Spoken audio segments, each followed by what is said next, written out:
Itu kan musim hujan, banyak penyakit, banyak nyamuk. Banyak nyamuk ternyata bisa menyebarkan penyakit, yaitu demam berdarah dengue. Dan banyak nih mitos masyarakat yang berkembang bahwa katanya kalau kena demam berdarah maka bisa diatasi dengan minum jus, jus kurma atau jambu nih. Benar nggak ya? Mitos atau fakta? Langsung kita tanya dengan dokter spesialis penyakit dalam, Dr. Wisman dari Wisnu. Halo dokter. Halo, dok. Sudah hadir bersama kami. Terima kasih banyak dokter. Gimana nih dok? Mitos atau fakta nih dok? Apa ini? Yang mana? Katanya kalau sakit demam berdarah ini bisa diatasi dengan mengkonsumsi jus kurma. Mitos atau fakta dok? Mitos. Mitos ya? Mitos. Jadi kalau ditanya apakah bisa menyembuhkan, jawabannya jelas banget mitos. Intinya sebenarnya kan kita perlu cairan. Jadi mau cairan, mau jus apa aja boleh gitu. Mau kurma, mau jambu, mau bangkuang gitu apa aja boleh gitu. Jadi bukan kurmanya atau bukan jus buah apa, tapi lebih ke cairannya. Cairannya ya? Karena kan banyak yang hilang cairannya dok ya ketika demam berdarah ya? Betul. Iya, prinsipnya cairan ya, bukan mau jus buah apa, buah apa, buah apa. Kata-kata orang jangan dipercaya dulu. Iya betul, spesifik kurmanya gitu sih sama sekali enggak ya gitu. Ini kan tadi spesifik ke kurmanya gitu. Enggak mitos lah, mitos. Oke, kita masih punya mitos atau fakta berikutnya nih dok. Bahwa demam disertai mimisan pasti sakit demam berdarah dengue. Mitos atau fakta? Mitos. Mitos. Karena sebenarnya semua demam yang tinggi itu bisa menyebabkan mimisan gitu ya. Apalagi ya bahkan nggak pakai demam aja juga bisa mimisan gitu loh. Jadi tidak betul. Ada banyak sekali penyebab demam, baik virus, baik itu bakteri, itu bisa bikin demam kalau dia sampai tinggi sekali. Tinggi ya, itu sampai berapa Celcius dok kira-kira? Sensitivitas orang-orang pembuluh darah di situ beda-beda. Ada yang baru 39 udah pecah, ada yang 38 udah pecah, ada yang harus sampai 40 gitu. Tapi memang harus tinggi sih. Oke, jadi itu bisa timbul akibat apa saja demam ya, nggak apa mesti saja. demam Iya, betul. Gitu. Ya, dok. Berikutnya nih dok, mitos atau fakta bahwa jika demam berdarah sebaiknya minum jus jambu atau angkak untuk meningkatkan trombosit. Mitos atau fakta? Ini mitos atau fakta dok? Mitos. Mitos semua ya dari tadi. Oke, ini mitos. Kenapa? Karena tadi ya udah disinggung juga bahwa sebenarnya yang dipentingkan itu adalah cairannya. Jadi minum jus apa saja boleh.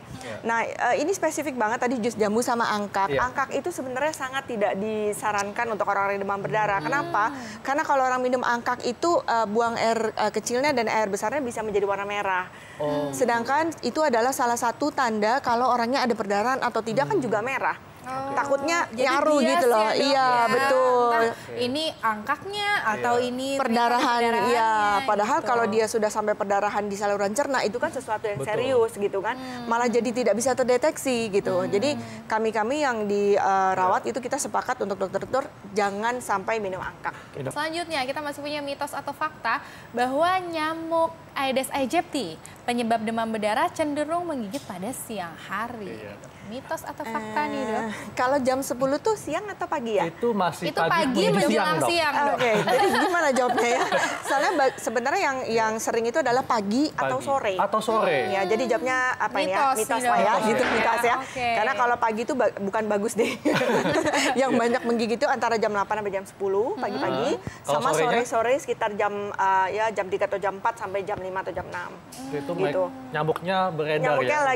lagi antri justru kalau diperhatikan itu jamnya adalah jam anak sekolah. Nah, dan jam main dok sore-sore kan? Betul, jam paginya jam lagi di sekolah yang memang ya bukan iniin sekolahnya ya, tapi kan kita nggak tahu kalau di sekolah gitu kan. Sedangkan satu lagi jam main juga banyak di kebun dan lain-lain gitu. Memang itu jam-jam sensitif. Ini mitos dok ya? Kalau siang hari jamnya mitos. Mitos ya? Mitos, oke.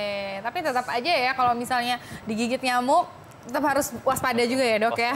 Mungkin kalau gigit nyamuk, kalau saya sih bisa ya, pas digigit tuh nyamuknya kita lihat aja warnanya apa gitu. Bagaimana dok cara mengenali bahwa ini nyamuk Aedes aegypti? Gampang sih sebenarnya, nyamuknya khas banget, belang-belang. Belang-belang ya? Belang-belang, hitam-putih, iya betul, khas banget. Dan dia agak lama ya, kalau saya ngeliat dia agak lama minumnya ya? Agak kurang ajar ya. Udah kita goyang gini dia masih nempel gitu loh. Iya. Jadi gitu kita bisa lihat, oh ini Aedes aegypti. Dan yang itu betina doang loh. Jadi hanya aneh betina ya? Yang suka gigit itu yang memang menularkan itu adalah nyamuk yang betina. Oke, masyarakat mungkin ingin tahu nih ya dok ya prosesnya nih dok dari mulai digigit oleh si Aedes aegypti betina sampai muncul gejala. Berapa hari dok mulai dari gigit nyamuk sampai muncul gejala? Oh oke. Nah ini berapa hari dok mulai muncul gejala ketika semenjak digigit nyamuk? Ya, jadi memang kalau kita digigit itu kira-kira 4-6 hari baru muncul kejadian-kejadian seperti ini.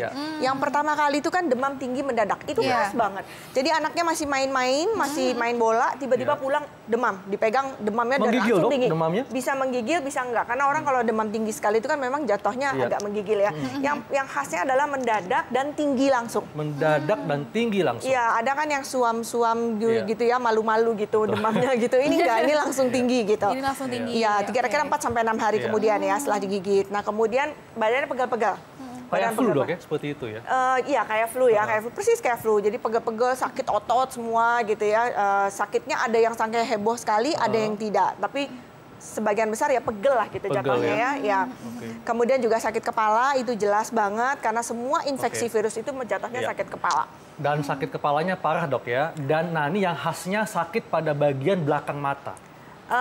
Sebenarnya nggak semua pasien juga ada sakit di belakang mata ya, tapi sih pusing hampir semua, sama mual itu juga hampir semua.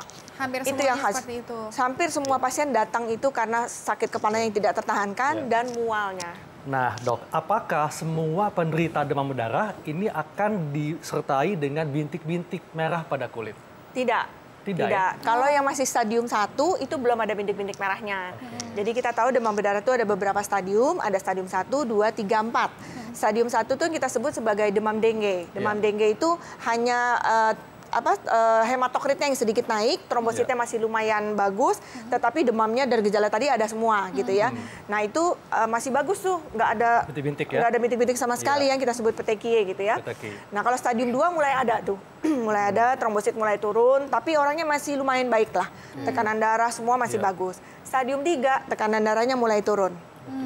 Stadium 4 itu shock. Ya, pada saat shock itu, ya itu yang jadi dokternya tuh stadium 3 aja udah deg-degan deh gitu ya. Karena harus kejar-kejaran cairannya banyak sekali. Dan tentunya sebelumnya ada muntah-muntah juga dok ya? Nggak selalu juga ya, nggak selalu. Ada orangnya tenang-tenang aja. Karena apa? Karena orang yang nyampe di stadium 4 itu yang shock, itu justru biasanya orangnya udah seger. Oh oke. Itu yang bikin bahaya orang demam berdarah. Dia demam kira-kira sampai hari ke-3, ke-4 gitu. Orangnya setelah itu merasa seger, udah nggak demam lagi, mencoba untuk aktivitas, tapi pada saat itulah labnya sebenarnya lagi jelek-jeleknya. Selanjutnya mitos dan fakta adalah ramuan sari daun pepaya bisa sembuhkan DBD. Mitos atau fakta dok? Mitos lagi. Mitos lagi. Jadi daun pepaya, jujur ini saya baru dengar sih ada yang makan daun pepaya. Tapi itu mitos gitu. Karena demam berdarah itu nggak ada obat yang dikasih terus sembuh. Obat aja nggak ada gitu. Didiemin juga sembuh sendiri gitu ya. Kalau dia nggak kekurangan cairan sebenarnya juga sembuh sendiri. Karena dia virus. Virus tuh sebenarnya kita bisa sembuh sendiri kalau daya tahan tubuh kita kuat gitu. Oh, tapi dok, kan ini katanya memang nggak ada obat spesifik ya. Dan bahkan bisa sembuh sendiri tadi dokter bilang. Iya, betul. Tapi banyak nih sebagian orang yang justru makin memburuk gejalanya. Nah ini kenapa dok? Ya, karena sebenarnya kan ada fase-fasenya ya. Tadi mungkin sudah ditayangkan sedikit. Kita fase pertama tuh fase demam. Fase demam tuh ya demam tinggi, semua orang juga pasti ngerasa nggak enak. Nah, pada fase demam yang kira-kira sampai 3-4 hari itu, terus masuk ke dalam fase kritis. Nah, fase kritis ini beda-beda juga semua orang. Ada yang kritis benar-benar sampai trombositnya rendah banget. Sebenarnya yang dilihat bukan trombosit aja loh, hematokrit itu penting banget. Makin tinggi hematokritnya, makin mungkin dia shock gitu. Nah, fase terakhir fase pemulihan. Sebenarnya semua orang melewati fase itu gitu, tapi berbeda-beda ininya. Ini langsung berapa hari dok biasanya? Kalau sampai sampai fase pemulihan tuh kira-kira 7 hari deh. 7 hari ya. Oke, selanjutnya mitos atau fakta nih dok, bahwa fogging saja cukup untuk mencegah penularan demam berdarah dengue. Mitos lagi. Mitos lagi. Tidak cukup ya dok ya, harus ditambahkan apa dok? Yang iklan-iklan itu loh, 3M ya gitu. Jadi 3M, jadi kita pertama harus menutup, jadi semua ada yang kelihatan menampung air itu ditutup. Kemudian mengubur. mengubur dan menguras. Jadi yang kita punya kaleng-kaleng bekas atau apa itu sebaiknya dikubur. Kemudian juga yang terakhir kita sebaiknya menguras. Atau yang ketiga ada yang bilang menguras bak mandi, atau ada juga yang menaburkan abate. Abate ya, supaya jentik-jentik nyamuknya mati ya. Iya, karena kan kalau yang di fogging hanya yang dewasa aja. Iya, jentik-jentiknya nggak kena. Iya, betul. Ya. Selanjutnya nih dok, mitos atau fakta, jika sudah terkena demam berdarah, tidak akan terkena lagi. Iya. Mitos lagi. Mitos lagi. Iya, mitos lagi. Kenapa? Karena virus demam berdarah tuh ada 4 macam, ada 4 strain ya. Nah, 4 ini kalau orang udah kena yang tipe 1, bisa aja dia kena yang tipe 2 di berikutnya. Bisa aja kena yang tipe 3 gitu. Jadi tapi biasanya sih nggak berulang ya, tipe 1 besoknya tipe 1 lagi, biasanya sih nggak. Jadi kenanya yang tipe-tipe lain. Jadi masih bisa terkena kembali. Iya. Nah Jadi ya. siapapun bisa terkena demam berdarah ya. Iya, betul Nggak sekali. cowok, nggak cewek, laki, perempuan sih bisa. Iya, selama Tua muda juga. tua muda betul. juga ya, selama nyamuknya masih ada, virusnya masih ada, itu pasti masih bisa menular kemana-mana ya dok ya. Makanya sangat penting untuk memutus mata rantai penularannya nih ya dok Betul ya. sekali. Mungkin dokter bisa kasih tips nih dok, tipsnya, bagaimana sih dok caranya? Iya, kalau tipsnya yang pasti tadi 3M itu ya. Jadi kita harus ngelihat sama-sama. Karena mungkin spesifiknya adalah nyamuk ini justru nggak suka di yang tempat-tempat kotor. Beda gitu ya, justru tempat-tempat bersih. Jadi kalau ngeliat ada tempat yang bisa menampung air, itu segera kita tutup. Kemudian juga menguras air-air yang ada dan juga mengubur kalau memang banyak kaleng-kaleng bekas yang kira-kira bisa menampung air ya. Ya, dan sebenarnya ada vaksin yang bisa untuk mencegah demam berdarah ini gitu. Tapi saat ini sejak mungkin kalau nggak salah akhir tahun kemarin, vaksin ini tidak terlalu direkomendasikan lagi. Karena memang ternyata untuk orang-orang yang justru belum pernah kena demam berdarah, itu kalau divaksin malah kena demam berdarahnya di kemudian hari bisa lebih berat. Waduh. Malah Kenapa jadi bisa seperti gitu, itu. Nah, itu juga kita kurang begitu tahu apa alasannya, tapi saat ini kan kita masih seperti post marketing survei gitu ya. Jadi terlihat bahwa ternyata orang-orang yang diberikan vaksin itu di kemudian hari kalau kena malah menjadi lebih berat. Tapi untuk orang-orang yang sudah pernah kena demam berdarah, vaksin ini cukup efektif gitu. Cuman sayangnya vaksin ini lumayan mahal ya. Ya, lumayan mahal. Iya. Tapi yang pasti untuk penonton di rumah, jangan hanya menggantungkan kepada fogging ya, tapi juga aktif nih melakukan 3M, menguras bak mandi, menutup media penampung air, dan mengubur benda-benda yang bisa menampung air hujan dok ya. Iya, jadi harus rajin-rajin melihat nih ya, rajin-rajin melihat nih di tampungan bak airnya tiba-tiba ada yang jentik-jentik, waduh bahaya. Mesti ditaburkan abate atau dikuras. Intinya jangan mager ya.